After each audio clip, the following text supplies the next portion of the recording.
Hello दोस्तों, नमस्कार। मैं हूं प्रमोद राव और आप देख रहे हैं बहुजन हाल्ट।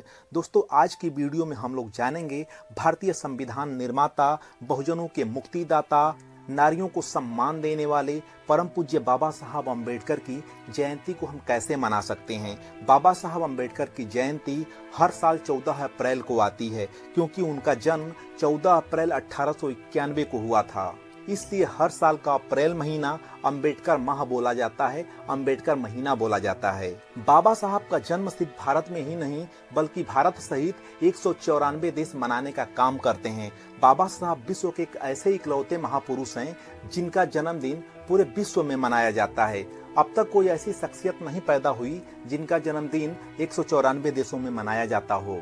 तो दोस्तों, वीडियो शुरू करने से पहले अगर आप हमारे YouTube चैनल से नए जुड़े हैं तो चैनल को जरूर सब्सक्राइब कर लीजिएगा, वीडियो को लाइक कर दीजिएगा, साथ ही बेल आइकन की घंटी को भी दबा दीजिएगा, जिससे हमारे वीडियो की नोटिफिकेशन सबसे पहले आपको मिल सके। तो सम्मानित साथियों, चलिए वीडियो को शुरू करते हैं।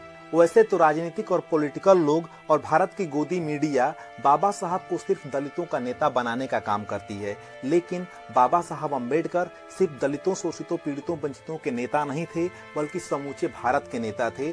पूरे भारत के लोगों के लिए उन्होंने संविधान लिखा है, सभी के अधिकारों का उन्होंने संविधान में रक्षा सुरक्षा की है। साथ ही जितनी भी भारतीय महिलाएं हैं, चाहे किसी जाति धर्म की महिलाएं हैं, सभी के लिए उन्होंने ऐसा अधिकार लिख दिया जिससे आज के समय में सभी महिलाएं पुरुषों के बराबर अधिकार पा रही हैं। अगर किसी भी महिला को कोई अधिकार मिलता है, चाहे वह शिक्षा का अधिकार हो, नौकरी करने का अधिकार हो, या गर्भ धारण करने के बाद उनको जो छुट्टियां मिलती हैं, या किसी भी प्रकार का किसी महिला को कोई अधिकार मिलता है, तो वह परम पूज्य बाबा साहब अम्बेडकर की बदौलत मिलता है। इसलिए बाबा साहब को सिर्फ दलितों का नेता कहने से बेहतर है कि बाबा साहब को भारत का नेता कहा जाए। जब भी 14 अप्रैल आता है तो पूरे भारत में खुशियों का माहौल हो जाता है, क्योंकि उस मसीहा का जन्मदिन आता है जो मसीहा भारत के दलितों, शोषितों, पीड़ितों, वंचितों सहित पूरे भारत के भविष्य का निर्माण किए थे। दोस्तों, बाबा साहब अम्बेडकर का जन्मदिन 3 तरीके से आप मना सकते हैं। सबसे पहले तरीके के अनुसार आप अपने घर पर अपने परिवार के लोगों के बीच में बाबा साहब का जन्मदिन मना सकते हैं। बाबा साहब का जन्मदिन मनाने के लिए सबसे पहले आपको बाबा साहब की तस्वीर को मंगाना पड़ेगा। साथ ही और बहुजन महापुरुषों की तस्वीर आप मंगा सकते हैं। और बाबा साहब जिसके अनुयायी थे, यानी कि महात्मा गौतम बुद्ध के बाबा साहब अनुयायी थे, इसलिए महात्मा बुद्ध की तस्वीर को भी आप अपने घर में मंगाने का काम करें। उसके बाद आप फूल माला की व्यवस्था कर लें, जिससे कि आप बहुजन महापुरुषों के ऊपर फूल अर्पित करने का काम करेंगे। साथ ही 6 मोमबत्ती मंगवाने का काम करें, जिसमें से 5 मोमबत्ती आप जलाइएगा और 1 मोमबत्ती की मदद से 5 मोमबत्तियों को जलाने का काम करेंगे। उसके बाद जो सबसे बेशकीमती है, जिसका कोई मोल नहीं है, वह है भारतीय संविधान।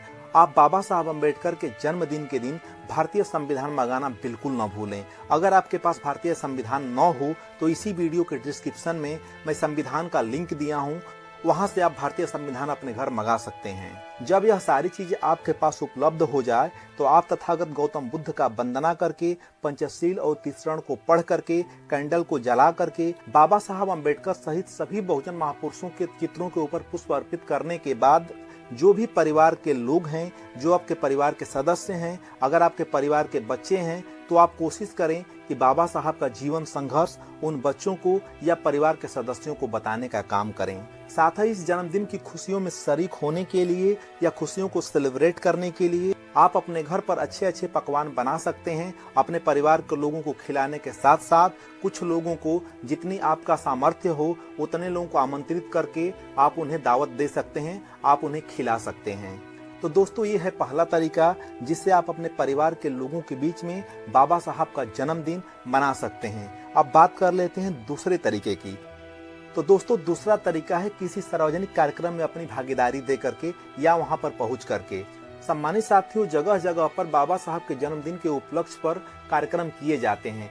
वहां पर पहुंच करके आप बाबा साहब का जन्मदिन मना सकते हैं और वहां पर आए हुए वक्ताओं को सुन करके अपने ज्ञान को बढ़ा सकते हैं। दोस्तों, साथ ही जो आप तीसरे तरीके से कार्यक्रम मना सकते हैं वह तरीका है सामाजिक पर्यटक स्थल घूम करके, क्योंकि हमारे समस्त बहुजन महापुरुषों के नाम पर पूरे देश में पर्यटक स्थल बनाए गए हैं, जिसमें से उत्तर प्रदेश की आयरन लेडी बहन कुमारी मायावती जी ने लखनऊ में, गाजियाबाद में, कुशीनगर में, बनारस में, नोएडा में, तमाम जगहों पर पर्यटक स्थल बना करके बहुजन महापुरुषों के इतिहास को जिंदा किया है। वहां पर ले जाकर आप अपने परिवार को घुमाने का काम कर सकते हैं। इतना ही नहीं, बाबा साहब के जन्म स्थली महू छावनी जा करके भी वहां पर आप देख सकते हैं। साथ ही भारत में बहुत ऐसी जगह हैं जहां पर बहुजन महापुरुषों के इतिहास मिलते हैं, बहुजन महापुरुषों के लिखवाए गए शिलालेख मिलते हैं, बहुजन महापुरुषों के संघर्ष किए गए स्थान मिलते हैं। वहां पर जा करके आप अपने परिवार के लोगों को, आप अपने बच्चों को,